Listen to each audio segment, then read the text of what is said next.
Hygiene in the Old West was nothing like today. Clean water was scarce, and staying fresh wasn't exactly a priority. With no running water, modern soap, or proper sanitation, daily life was a battle against dirt, sweat, and disease. People had to get creative to survive, using whatever they could find to clean themselves if they were even bothered. Doctors weren't much help either, often making things worse instead of better. The truth? Hygiene back then was rough, dirty, and at times downright dangerous. So, how did people manage? And just how bad did it get? In this video, we talked about hygiene in the Old West. There were no myths, no sugarcoating, just cold, hard facts. If you are joining us for the first time and love Native American and Old West stories, don't forget to like and subscribe to our channel so you don't miss out on our videos. Let's start with something we take for granted. Today, a glass of clean water. In the Old West, water wasn't just a basic necessity, but a luxury. Settlers, cowboys, and townsfolk couldn't just twist a faucet and watch crystal-clear H2O pour out. Nope. Water sources like rivers, streams, and wells were often contaminated with everything. Animal waste, human sewage, and runoff from mining operations turned what looked like a refreshing drink into a cocktail of bacteria.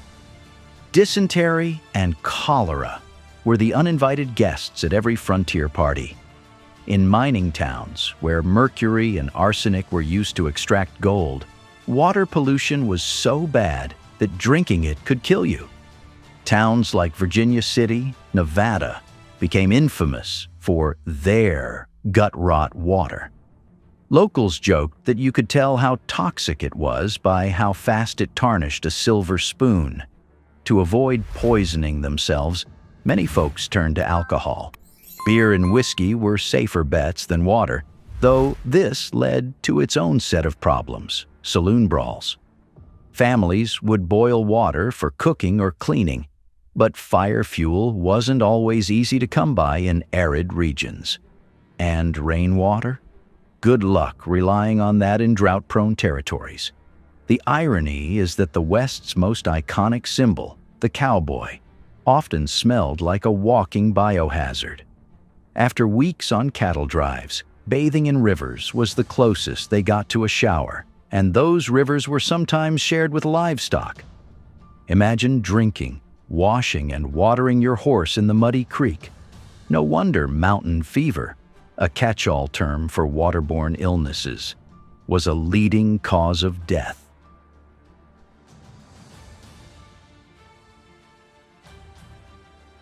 Let's talk about toilets, or rather, the lack of them. In the Old West, outhouses were the go-to for answering nature's call, but these wooden shacks were far from glamorous.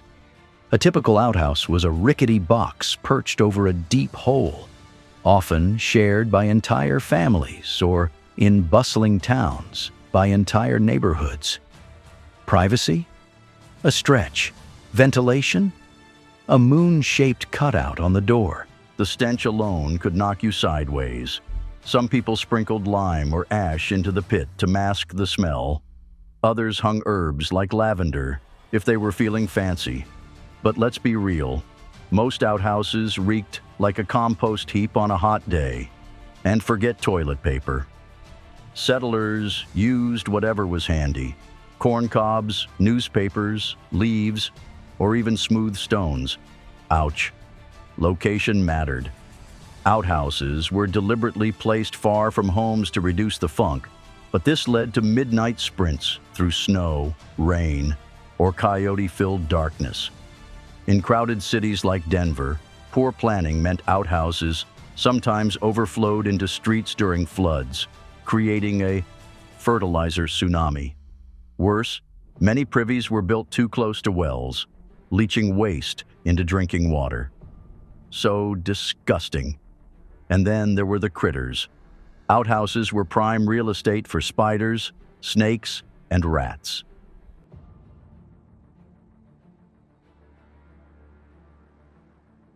If your bar soap feels harsh, try scrubbing with 1800s lye soap. Frontier soap was a do-it-yourself project from animal fat, water, and lye, derived from wood ash. The process involved boiling fat in a giant kettle, mixing in lye, and stirring until it thickens into a gelatinous goop. The result was a rock-hard bar that could strip paint or skin. Homemade soap wasn't gentle. Lye is corrosive, and getting the ratios wrong could leave users with chemical burns. One Oregon Trail memoir describes a strong batch that ate through a wool sock. But soap was essential for battling grime, so people toughed it out. Some added honey or herbs for luxury, but most soap smelled like rancid tallows. Laundry day was a battlefield. Clothes were boiled in soapy water, then scrubbed on washboards until hands bled. Stains? Good luck. Sweat, dirt, and blood baked into fabric were often permanent.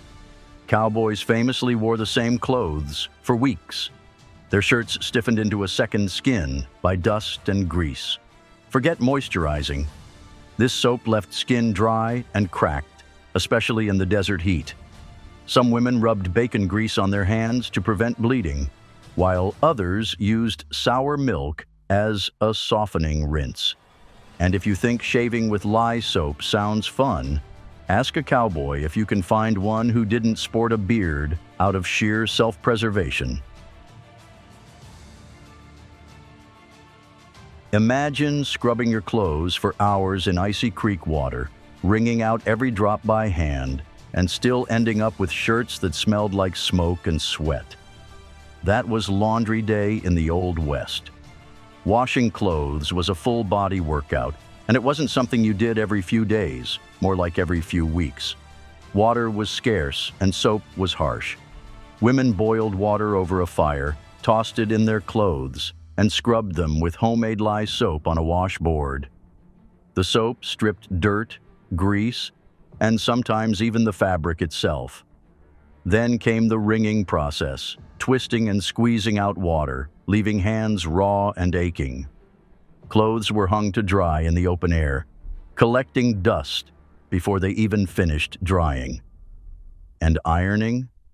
Only if you had the time and the fuel to heat a heavy cast iron press. Because washing clothes was laborious, people simply re-wore outfits as long as possible. It wasn't uncommon for someone to wear the same shirt for weeks, only shaking off the dust or brushing away dried sweat stains. Underwear? That wasn't a daily swap either. This lack of washing made things like lice, bed bugs, and fleas a part of daily life. Once those little pests get into your clothes or bedding, good luck getting rid of them. People tried all kinds of tricks, from boiling clothes to rubbing grease or kerosene into their scalps. But in the end, most folks just lived with the itch.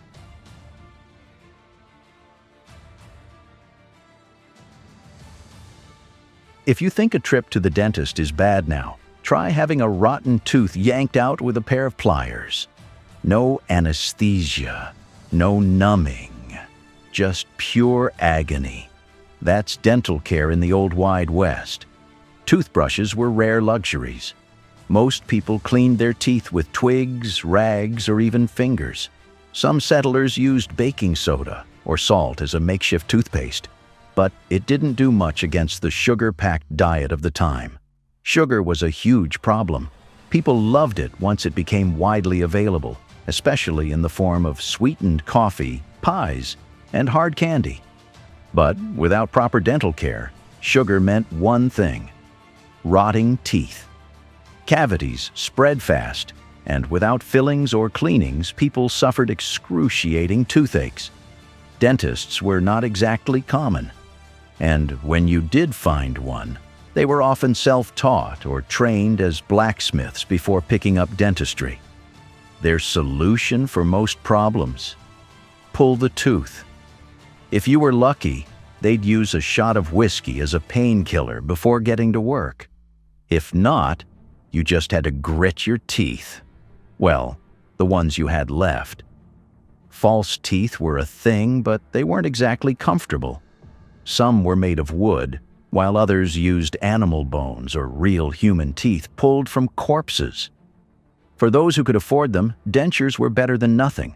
But for most folks, losing teeth just meant getting used to a gappy smile and a permanent diet of soft foods. And let's not even talk about bad breath. Morning breath was an all-day event without mouthwash, gum, or brushing. But since everyone smelled terrible, no one seemed to mind.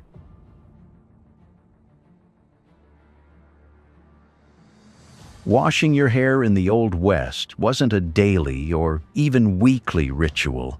It was a rare event, sometimes happening only a few times a year. Most people used the same lye-based soap on their hair that they used on their bodies, which stripped away natural oils and left hair dry and brittle. Because of this, people often avoided washing their hair too often, letting it build up with grease, sweat, and dust. Over time, this led to an itchy scalp, dandruff, and discomfort. Women with long hair typically braided or pinned it under bonnets, which helped hide the grease and dirt. Some brushed their hair thoroughly each night, hoping to distribute the oils and keep it somewhat manageable. Haircuts were rare, and when they did happen, they were often done at home with sewing scissors. Men had fewer options. Barbershops existed in some towns, but barbers weren't just hairdressers. They were also the local dentists and surgeons. A visit to the barber might get you a quick trim, but it could also end with a tooth extraction or a minor surgical procedure. For cowboys and frontiersmen, washing hair was the least of their worries. Living on the trail meant dealing with dust, sweat, and the occasional infestation of lice. Some men shaved their heads completely to avoid the hassle, while others grew wild hair. Greasy, unwashed hair wasn't just a personal issue, it became a community problem. The combination of infrequent bathing, dirty clothes, and unwashed hair created a constant cloud of body odor in towns. Perfumes and scented oils were popular, not just for style, but as a desperate attempt to mask the overwhelming stench. If you think people in the Old West washed their hands before eating, think again. Hand washing was barely on the hygiene checklist. Unless your hands were visibly covered in dirt or blood, you probably weren't washing them. Since soaps weren't exactly sitting in every home or business, it was a precious commodity, often homemade and mostly reserved for washing clothes or taking a rare full-body bath. People weren't about to waste it on something as unimportant as hand washing. Eating with dirty hands was completely normal. Imagine digging into a plate of beans and cornbread after a long day of handling horses, shoveling manure, or working in a dusty mine without rinsing your hands. And it wasn't just cowboys and ranchers. Even in towns, people rarely thought twice about touching food with hands handling money, livestock, or human waste. The problem was that germs were not a widely understood concept. The idea that invisible bacteria could make you sick wouldn't become common knowledge until the late 1800s. People believed disease came from bad air or miasma, not from their own filthy hands. Doctors were some of the worst offenders. Many didn't wash their hands between patients, going from treating a gunshot wound to delivering a baby without so much as wiping their hands on a rag. Surgeons didn't sterilize their tools, and barbers who performed tooth extractions and minor surgeries rarely rinsed their hands before shoving them into a client's mouth. Of course, the consequences were deadly. Infections spread rapidly, leading to amputations, gangrene, and death. Women frequently die after childbirth due to infections from unwashed hands. But at the time, no one saw the connection between cleanliness and survival. To them, filth was just part of daily life.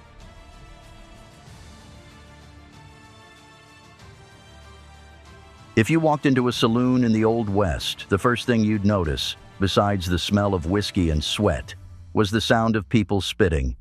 Spitting was a national pastime, thanks to the widespread use of chewing tobacco. Men and sometimes women chewed tobacco constantly, and that meant spitting out the thick brown juice every few minutes. They spat in saloons, on the sidewalks, inside homes, and even in churches. It wasn't just a bad habit. It was a full-blown epidemic. Spittoons were placed in businesses and public spaces, but didn't help much. People missed them a lot.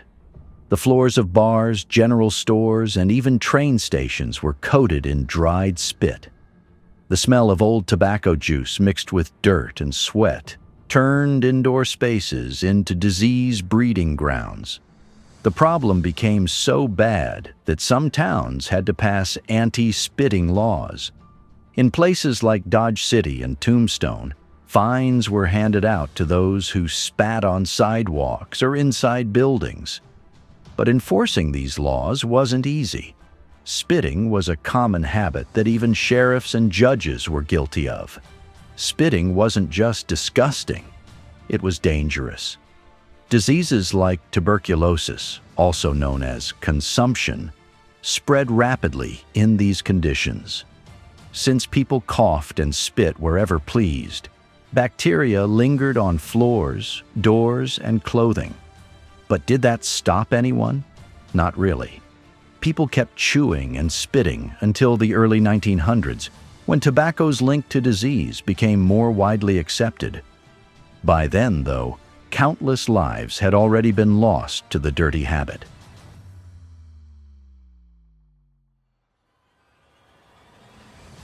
Forget skincare routines. If you lived in the Old West, your main priority was keeping your skin from cracking, bleeding, or burning off under the relentless sun. Moisturizers? Those existed, but they weren't exactly coming in fancy little glass jars. People smeared whatever they could find on their skin, which usually meant animal fat, lard, or bacon grease. Sunburns were brutal. Ranchers, cowboys, and travelers spent long hours under the sun without sunscreen, leading to blistered, peeling skin. And in winter, the wind was just as cruel. Faces would chap, hands would crack, and lips would split open from dryness. To combat this, people relied on homemade remedies like beeswax, tallow, and mashed-up plants. Dirt was a permanent part of life. Bathing was rare, so people's skin was constantly coated in dust, sweat, and whatever filth they picked up from the environment. That meant clogged pores, rashes, and all sorts of infections. When someone did manage to take a bath, it was often in water that had already been used by multiple people, making it more of a rinse than a true cleanse. Let's talk about makeup. Women who wanted to look a little more polished sometimes used lead-based face powder, which gave a pale, flawless appearance but slowly poisoned them. Some even used belladonna drops to make their eyes look larger and shinier, not realizing they were toxic. Looking good came with serious risks, but back then, no one understood just how dangerous these substances were. Wounds and cuts. If you got a scrape or a gash, you had to improvise. Some people used honey, which worked as an antibacterial agent, but others slapped on whatever they had: grease, pine resin, or even whiskey. Infection was a constant threat. If a wound got bad enough, there was only one real solution: cut it off. If you think medical care today is expensive, imagine paying a doctor in the Old West only to get treated in the filthiest conditions possible. Doctors weren't the white-coated sanitized professionals we think of today. Many had little to no formal training. Even those who did weren't big on cleanliness. Surgical tools were rarely cleaned between patients. That means if a doctor used a knife to cut open one man, he might wipe it on his sleeve and go straight to the next patient. Blood, pus, and bacteria, they were just part of the job. The germ theory wasn't widely accepted yet, so most doctors didn't believe cleanliness had much to do with health. And their outfits? Horrifying. Many doctors wore long, blood-stained aprons that were never washed. The dirtier the apron, the more experienced the doctor was believed to be. Some even took pride in how many layers of dried blood and bodily fluids they had on their clothes. Amputations were disturbingly common. If a wound got infected, there weren't many treatment options. Instead of trying to clean and heal an injury, doctors often just sawed off the affected limb. With no anesthetic beyond whiskey or biting down on a belt, patients had to endure the agony of having a limb hacked off with a dull, unsterilized saw. Survival wasn't guaranteed, and many died from shock or later infections. To make matters worse, barbers often doubled as surgeons. Your friendly neighborhood barber might have been the same guy pulling teeth, stitching up wounds, or even performing amputations. The same tools used to trim beards were often used to slice open abscesses or remove bullets. With medical conditions being treated in such horrific ways, it's no surprise that many people avoided doctors altogether. Folk remedies, herbal treatments, and self-diagnosis were common because, honestly, a visit to the doctor might make things worse. And with that, we wrap up today's episode. Thank you for joining us once again. We hope you enjoyed this video. Remember to hit the subscribe button and turn on the notification bell so you will be the first to see our new updates. See you in our next video.